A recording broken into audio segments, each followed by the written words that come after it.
Hi, everybody, and welcome to 6.2. And this is about the kernel and the range of a linear transformation. Uh, so, so um, we mentioned that in a linear transformation, we were discussed that the zero vector from the domain always is mapped to the zero vector of a in a codomain. Now, because these zeros may not be the same zero, because the zero here is vector space V, the domain, and the zero here is the zero vector space W, which is the codomain, and these may be two totally different vector spaces. But anyway, uh, maybe I wonder, are there other vectors that whose image is zero? Well, the collection of all the elements of the domain V, they get mapped onto the zero vector by this linear transformation, is called the kernel of T. And here's the official definition. So this is just a definition now. If T is a linear transformation from vector space V to vector space W, then the set of all vectors V and V that satisfy T of V equals zero. So these are all the vectors which, when you do the function, they land on zero. Transformation, I should say. That's called the kernel, Kernel, of T, and it's denoted by ker T. And I don't know why, but whenever I see this over here, it makes me think of Kermit the Frog. I don't know why I think of Kermit when I see this, but that's just me. Anyways, so sometimes it's very easy to find the kernel. Sometimes it takes a little more work. But let's look at some examples. For example, let's say you have a linear transformation, which is just the we mentioned that if you have a function that transposes matrices, so the transformation, so M32, this is a set of 3x2 matrices, and I'm mapping that. I have a transformation which maps that to M23, the set of 2x3 matrices, and the function is the function is, or the transformation is, that T of A is equal to A transpose. Well, I think it's pretty obvious that the only thing that's going to map to the zero matrix is going to be another zero matrix, because all I'm doing is transposing things. So so here it's pretty obvious, just logically, that the only answer, the kernel of T consists just of the zero matrix. In 3, so the zero matrix in 3-2 goes to the zero matrix in 2-3. Okay, here's some other ones. The kernel of the zero transformation. Now, we mentioned there's a zero transformation with T of V is equal to zero. We discussed this in the previous section. Well, in this case, the kernel will be the entire vector space, because everything in the vector space V gets sent to zero. That's the definition of this transformation. A, and therefore the kernel is going to be the entire vector space. So it's funny. It's like all or nothing, and it's not always. I shouldn't say all or nothing, but in the last case, it was the zero vector, and in the first case, it's the entire vector space. And in this one here, the identity transformation, which we learned about last section, there the only thing that goes to zero is zero itself. So the kernel of T is just the zero vector. Similar to this example here with the transpose guys. Anyway, let's look at another example. Suppose we talk about projections. We have the projection T from R3 to R3, and it's represented that T of XYZ is equal to Tx of X.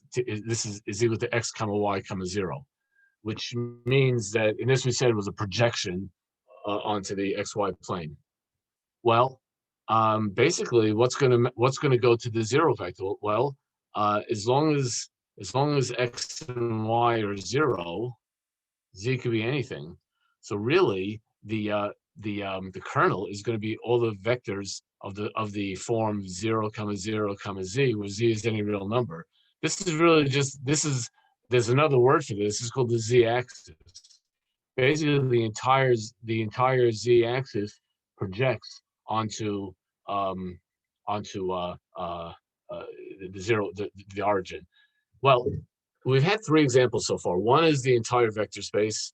One is where the kernel is the entire vector space.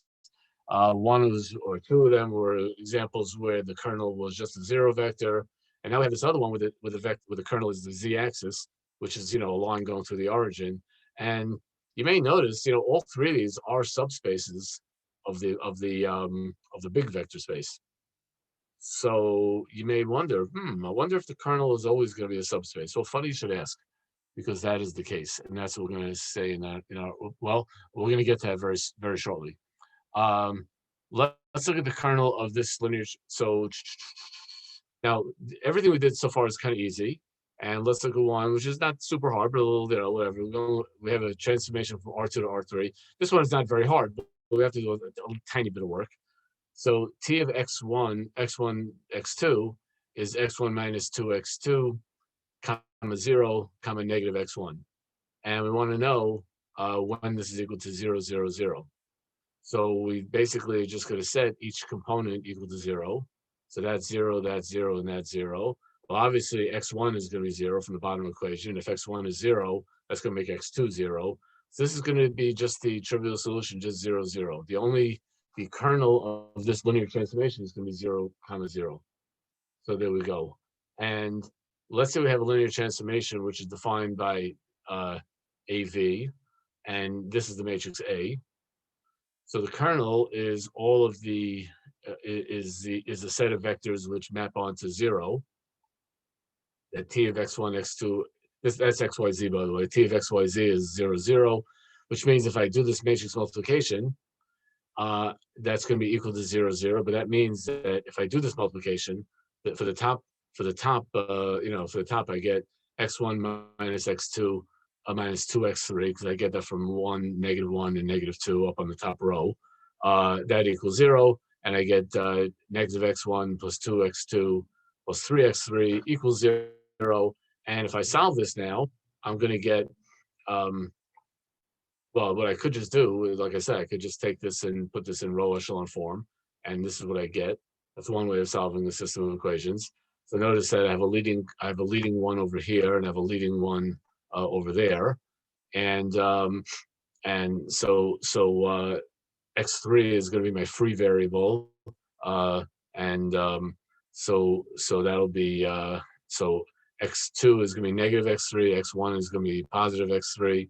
And if I let x3 equal the parameter t, so I have t, negative t, which is t times 1, -1, 1, and that's the kernel.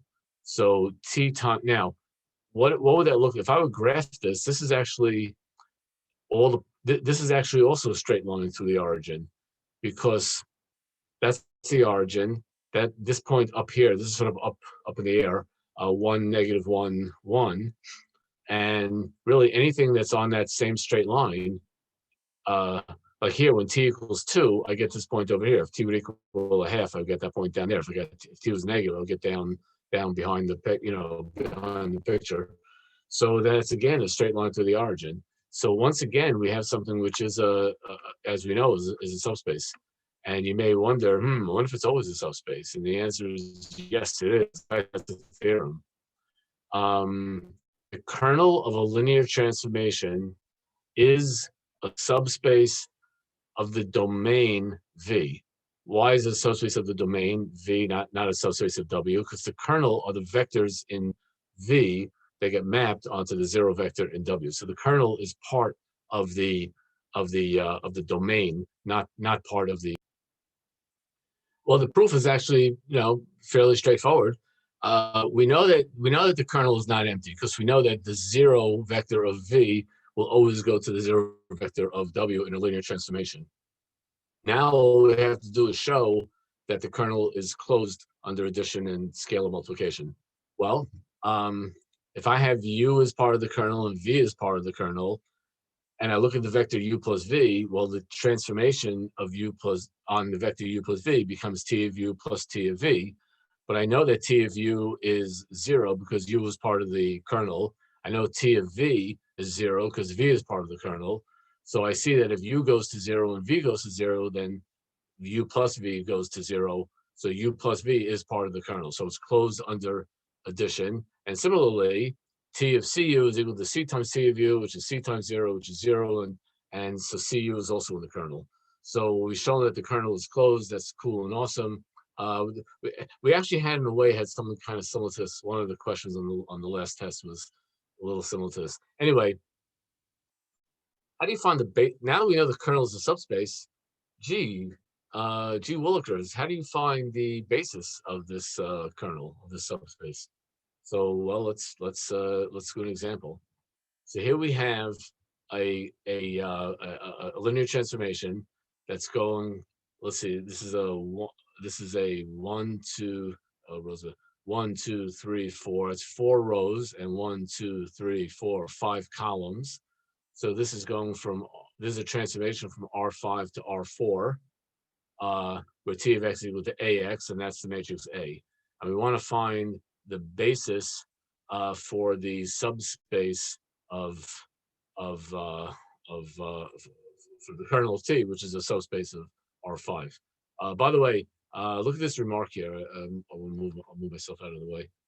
The kernel of T is sometimes called the null space of T, the null space of the linear transformation T. It's just given that name sometimes, and we'll see that name is pretty apt. In fact, after this example, we're going to see even more so how apt this comment is, this remark, I should say. So let's look at let's see what we got here. So what we're going to do is we're going to augment the matrix A and put a column of zeros here. So just like it says right there. And now we're gonna take A and put it into row echelon form, and reduce row echelon form, I should say.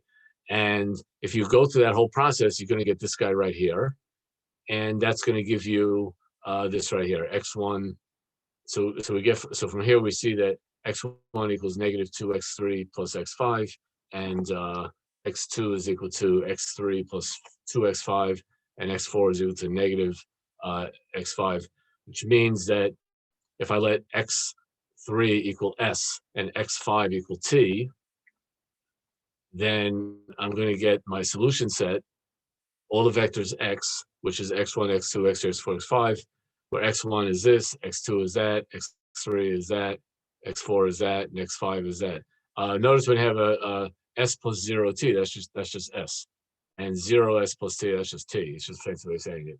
But we're just writing it this way because we want to split this into two separate, want to separate the s's and the t's, and we get s times this column vector here and t times that column vector there, which means this column vector and that the negative 2, 1, 1, 0, 0, and this column vector 1, 2, 0, negative 4, 1.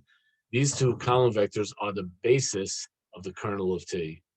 And it's interesting to note that this procedure that we did to find the basis of the kernel, that's the same thing we did when we wanted to, is exactly the same thing we did when we wanted to find the solution space for AX equals 0, which is which is otherwise known as the null space of matrix A. So it makes sense, the null space of matrix A, the null space of the transformation, because they're kind of like the same, they kind of go hand in hand. But let's just say this officially here, that if T is a transformation from Rn to Rm, and this transformation is given by a matrix multiplication AX, that the kernel of T is equal to the solution space of AX equals 0. And that is awesome. That's the end of part 1. In part 2, we're gonna talk about this topic here, but let's stop it now.